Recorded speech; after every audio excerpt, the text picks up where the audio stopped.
The Puerto Rican Problem in Post-War New York City, 1945 to 1960, by Professor Edgardo Melendez.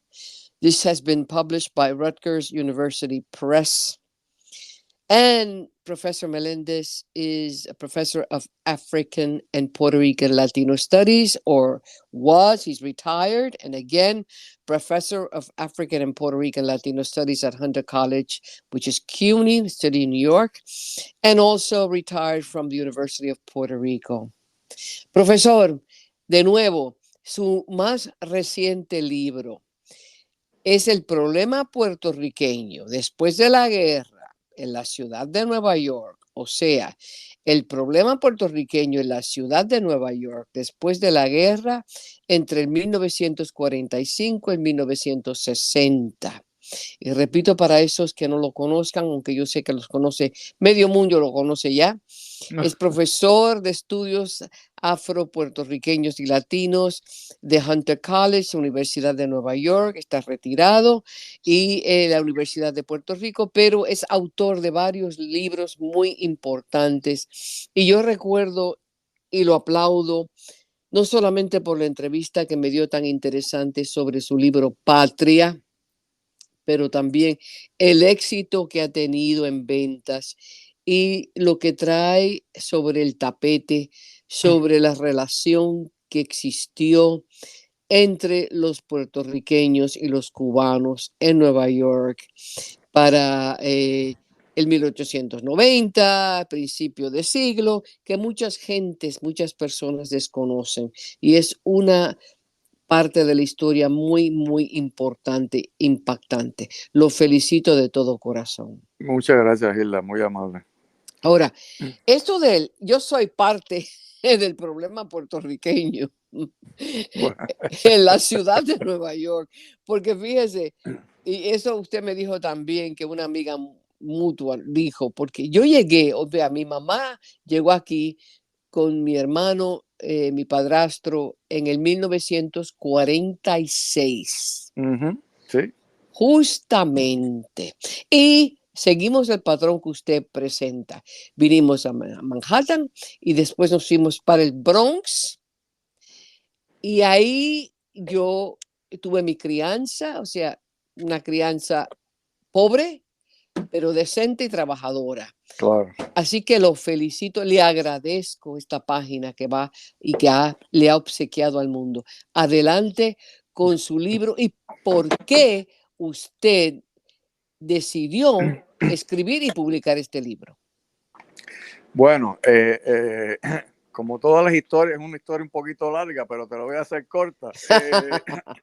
En un libro anterior titulado Sponsor Migration, yo trabajo la política de migración del gobierno de Puerto Rico, precisamente la posguerra, y ahí me topé con este suceso, este evento que se conoció a sí mismo como el problema puertorriqueño en Nueva York, ¿no? Y tiene que ver con la recepción que se le dio a los puertorriqueños inmediatamente luego de la guerra, ¿no? Cuando comienzan los puertorriqueños, como tu familia y muchos otros, a migrar hacia los Estados Unidos, específicamente a la ciudad de Nueva York, ¿no?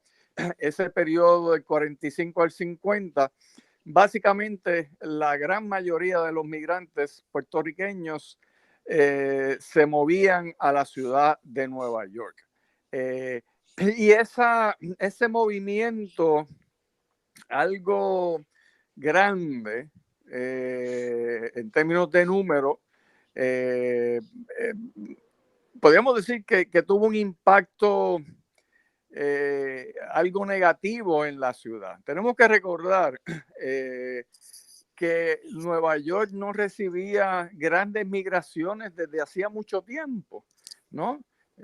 Porque en la década de los 20 el Congreso, el gobierno de Estados Unidos aprobó una serie de leyes que imponían unas cuotas a las migraciones mayormente de Europa, o sea que la migración se redujo dramáticamente, incluso de europeos, y claro, durante la guerra pues se fue casi a cero, ¿no? Así que se acaba la guerra y comienza este movimiento grandísimo de puertorriqueños hacia la ciudad y se crea esta reacción en contra, ¿no? Y se conoció esta campaña como el problema puertorriqueño. O sea, yo no me estoy inventando ningún mote, Sí. ni la estoy caracterizando. Así fue que se conoció la campaña. Y esta campaña, que duró varios años, también va a desarrollar lo que yo llamo una narrativa del problema puertorriqueño, ¿no? Los puertorriqueños como problema en un sinnúmero de áreas y de aspectos. Y esa noción va a permanecer por muchos años más, más allá de los años inmediatos de la campaña como tal. Y ese tema me interesó y cuando publiqué el libro anterior, me dio por investigar más a fondo sobre el tema. Ya yo había recogido algo de información y de documentación en Puerto Rico para el libro anterior y decidí hacer investigación en los archivos municipales de la ciudad de Nueva York. Bueno, cuando voy a los archivos municipales, ¿verdad? Que catalogan la documentación por alcalde, ¿no? El alcalde Wagner, el alcalde, qué sé yo, Koch, Giuliani, etcétera, ¿no? Así es que se agrupan la documentación. Y cuando llego al archivo, para mi gran sorpresa, los documentos, la documentación sobre puertorriqueños, los cartapacios, o sea, los files, estaban titulados El problema puertorriqueño. Y así por más de una administración. O sea, y a mí eso como que me sorprendió y me chocó, pero, o sea, lo extenso que fue esta noción, ¿no? Que Y qué hasta vergonzoso los además. archivos municipales así se referían a los documentos que había allí sobre los puertorriqueños. Y claro, pues esta investigación llevó al libro, ¿no? Y más allá traté de ir más allá de la mera campaña en términos de las consecuencias que tuvo esta campaña y la narrativa que se va a desarrollar posteriormente. Ahora bien, vamos a volver a esto, pero ¿qué estaba sucediendo en Puerto Rico que provocó esa inmigración hacia Nueva York y quizá a otros estados? Adelante. Bueno, tenemos que acordarnos que la guerra, la Segunda Guerra Mundial, no promovió la migración, aunque el gobierno de Puerto Rico trató de enviar migrantes puertorriqueños a Estados Unidos y a otras partes de América Latina. Esta fue muy poca por las circunstancias. Básicamente Puerto Rico estaba en el área del Caribe, fue una área bastante peleada, ¿no? Entre Estados Unidos y Alemania, había bloqueos, etcétera, etcétera. El final de la guerra trae un sinnúmero de circunstancias. Por ejemplo, se terminan los proyectos federales relacionados a la guerra, que fue un gran incentivo a la economía. La industria azucarera venía ya teniendo problemas desde la década de los 30 y claro, la industria azucarera era el principal fuente de empleo, ¿no? La industria más grande en Puerto Rico. La industria del tabaco también sufre, o sea, que se acaba la guerra y hay esta presión social, ¿no? Y bueno, mucha gente decide buscar mejor futuro en los Estados Unidos. Ahora, ¿por qué a Nueva York? Es la otra pregunta, Gilda. Claro. Y claro, tenemos que estar conscientes de que en Nueva York existía la comunidad puertorriqueña más grande en los Estados Unidos en ese momento, ¿no? Y ese estudio histórico lo hizo nuestra amiga y colega Virginia Sánchez Corol, amiga común, Claro. en su famoso libro From Colonia to Community. O sea que había una comunidad aquí ya establecida y como en otros flujos migratorios, ¿no? Ese tipo de asentamiento atrae más migrantes. Pero ¿por qué a Nueva York? Se acaba la guerra, Estados Unidos es la única economía capitalista que sale mayormente ilesa de la guerra, ¿no? O sea, Estados Unidos no sufrió los embates de la guerra directamente, su economía estaba en puro furor, ¿no? Con la cuestión de la producción militar, y eso se traslada al área civil, ¿no? En autos, aviones, Claro, en seres electrodomésticos, etcétera, etcétera. Y hay un boom económico que requiere mano de obra. Y como mencioné anteriormente, Nueva York no estaba recibiendo inmigrantes en ese momento, y los puertorriqueños van a satisfacer una necesidad de mano de obra, especialmente en sectores de servicios, restaurantes, manufactura ligera, construcción, etcétera, etcétera. la costura, las fábricas. Correcto, correcto, correcto. O Sí. sea, entonces aquí se crea la situación tanto para el gobierno de Puerto Rico como para el gobierno de la ciudad. Claro, el gobierno de Puerto Rico quería seguir sacando migrantes, ¿no? El Sí, gobierno ya para esta época había decidido que un problema grandísimo en Puerto Rico era lo que ellos concebían como la sobrepoblación, que había más gente que capacidad de empleo. Cierto o no, ¿verdad? Esto fue la concepción dominante. Y en Nueva York, aquí es que se da el dilema, porque si bien vemos esta reacción antipuertorriqueña, el gobierno y la élite de la ciudad determinan que necesitan esa mano de obra. O sea, entonces ambos gobiernos se ven en cierta medida forzados a tratar con este problema, ¿no? En el caso del gobierno de Puerto Rico, pues a partir de la campaña del problema puertorriqueño en el verano de 1947, es que se ve empujado a desarrollar una política de migración y se convierte esto en ley en el diciembre de 1947, donde el gobierno de la isla asume un papel más protagónico en organizar y manejar la migración a los Estados Unidos. una cosa, profesor. Sí, Yo sé y tuve amistades con la División de Migración Oficina de correcto. Nueva York. Sí. ¿Se forma esa oficina para controlar esto? Bueno, gracias por traer el tema.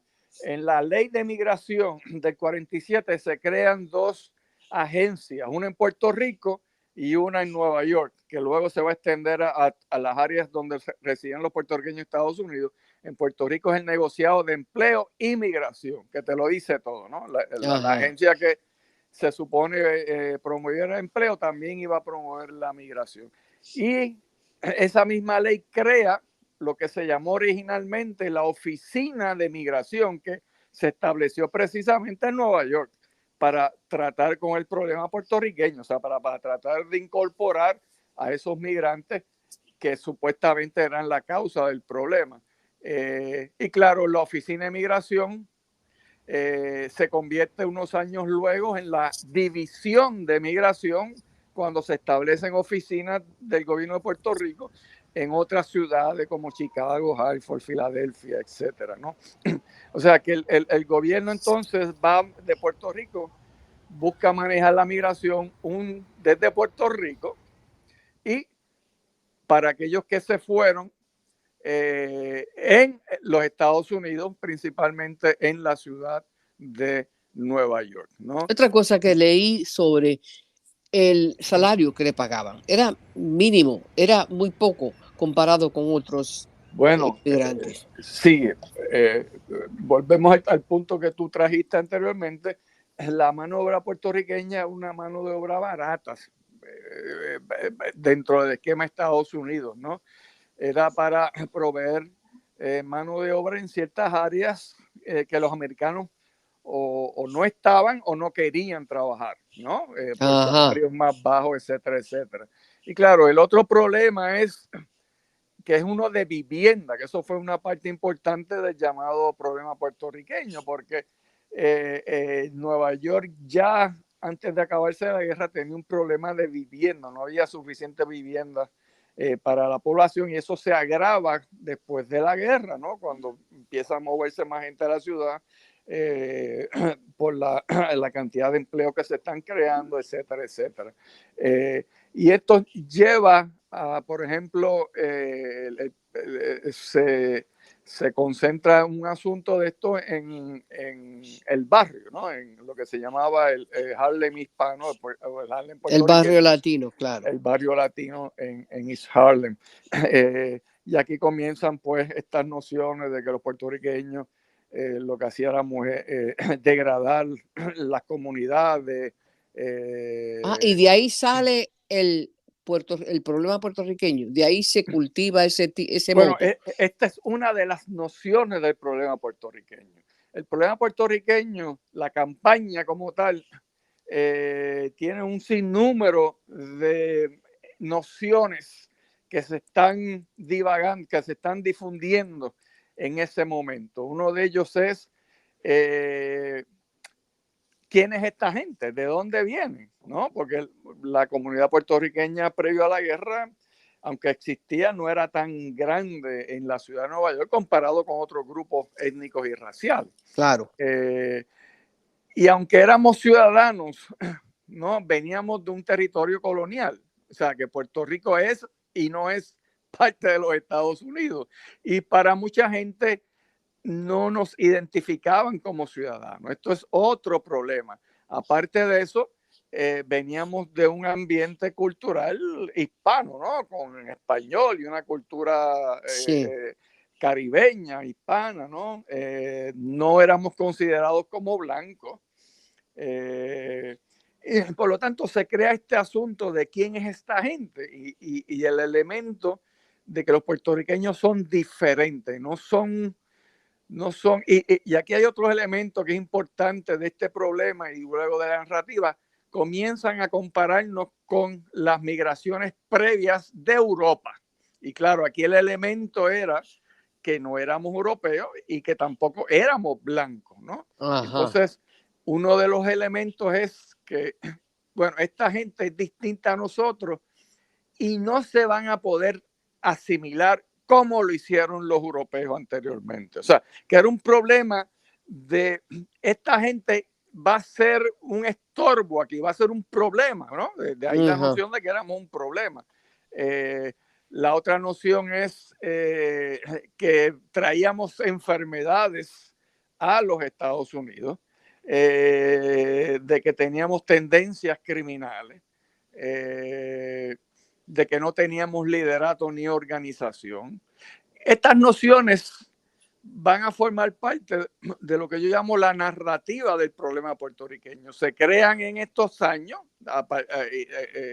inmediatamente luego de la guerra, pero van a seguir desarrollándose y existiendo por muchos, muchos años. Pasan a ser nociones que la Academia Americana recoge para entender y explicar a los puertorriqueños. O sea, que la Academia le da un sentido de... Que los acredita.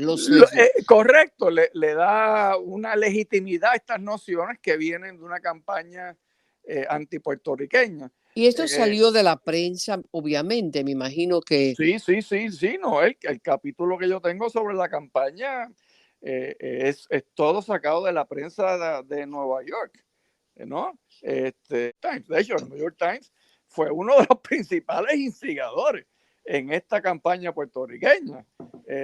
Por ejemplo, para el 47 saca esta cifra estrambótica de que habían 600,000 puertorriqueños en Nueva York, que es una cosa completamente absurda, ¿no? Y ese, de hecho, este es otro de los elementos, ¿no? De la cantidad de puertorriqueños, la cantidad excesiva de puertorriqueños, la noción de que esta gente nos está invadiendo la ciudad, ¿no? Y eso va a ser uno de los temas que va a seguir por ahí por muchos, muchos años. El otro asunto que yo trato en el libro, de hecho, tengo un capítulo separado, es que se van a asociar a los puertorriqueños con la figura del congresista Vito Marcantonio. Y Vito Marcantonio en aquella época es una figura conflictiva, ¿no? Estamos ya luego de la Segunda Guerra Mundial, no estamos, de hecho, el año 1947 ya se había materializado la Guerra Fría entre Estados Unidos y la Unión Soviética. Entonces aquí vemos un resurgir del anticomunismo en los Estados Unidos. Y aquí cae Vito Marcantonio, que nunca fue comunista, pero se le acusaba de ser comunista por tener unas posiciones bastante progresistas. ¿Por qué Vito Marcantonio? ¿Cuál es la relación de Vito Marcantonio con los puertorriqueños? Porque Vito Marcantonio era el representante cuyo distrito incluía el barrio en Harlem. Ya. Entonces, se establece desde ese momento una relación muy cercana entre Marcantonio y los puertorriqueños. Y en un momento donde los puertorriqueños no tenían representación, no tenían representante ni nadie que lo defendiera, Vito Marcantonio, por un sinnúmero de razones, va a asumir esa defensa y representación de los puertorriqueños. De hecho, tanto en Nueva York como en Puerto Rico. Y eso es otra historia que si quieres la podemos comentar más adelante. Pero Marcantonio se convierte en un protector de los puertorriqueños y Marcantonio va a tener bastante apoyo de la comunidad puertorriqueña, tanto por lo que hacía aquí como por lo que hacía por Puerto Rico, la isla, ¿no? Entonces, cuando rompe la Guerra Fría, el establishment le tiene una campaña a Marcantonio de ser comunista y claro, ahí caen los puertorriqueños de estar asociados con esta figura que ya era anatema en los Estados Unidos. Entonces ahí nos insertan en la Guerra Fría, ¿no? Y ese es otro elemento más del llamado problema puertorriqueño, que sigue por ahí en los 50, ¿no? Y va a llegar un poco más necesitamos necesitamos otra entrevista para ese capítulo en sí, porque es tan amplio, tan difícil, tan complejo y tan interesante. Pero fíjese, según usted habla, veo por qué nace West Side Story, la historia. Ah, bueno. West Side Story. West Side Story es la última sección del último capítulo contextual, ¿no? Hay un epílogo, pero el último capítulo de sustancia, que es el capítulo 8, yo acabo con West Side Story. Y yo juraba que no iba a hablar de West Side Story hasta que llego a ese capítulo. El capítulo 8 es, bueno, y qué importancia tiene esto del problema puertorriqueño, ¿no? Ajá. Y ahí yo discuto, pues bueno, el problema puertorriqueño, esta noción del problema puertorriqueño se extiende a otras ciudades en la posguerra donde se estaban asentando los puertorriqueños.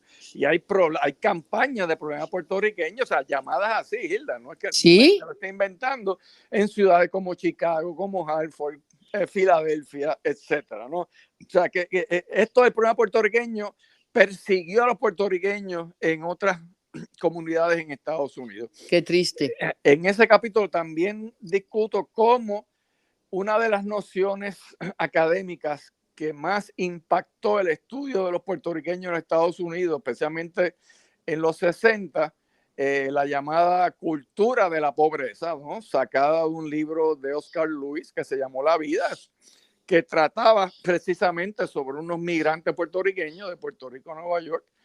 Esta noción de la cultura de la pobreza yo la vinculo directamente a la narrativa del problema puertorriqueño, ¿no?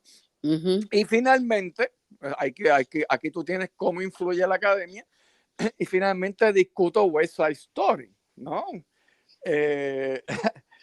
Y claro, yo no soy experto en cuestiones culturales ni de cine. Pero el problema de las gangas, el problema de las gangas es una evolución de uno de los elementos del problema puertorriqueño del 47, 48, 49, que es las tendencias criminales de los puertorriqueños.